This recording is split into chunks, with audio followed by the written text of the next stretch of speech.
Good afternoon. My name is Sung. I'm working as the maintenance staff of S company.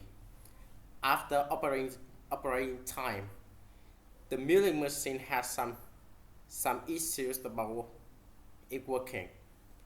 What will you do to to keep the machine run smoothly? And today, it give you some maintenance work every day. You the you have a better clean way to avoid interruption and control fluid motion. Do you also inspect oil level to ensure engine efficiency and prevent overheating.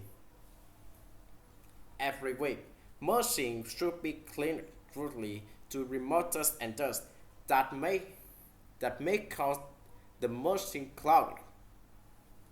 Every every 3 weeks or quarterly, you should check the electric component to decrease the, the risk of fire.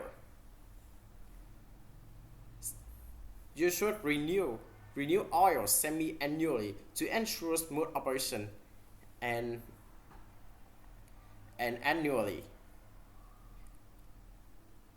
It's, it's possible for you to inspect bearing slackness to pre, to limit slippage.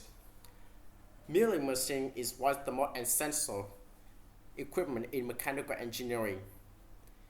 If if you don't follow the maintenance schedule, you may pay much money to repair it. Thank you.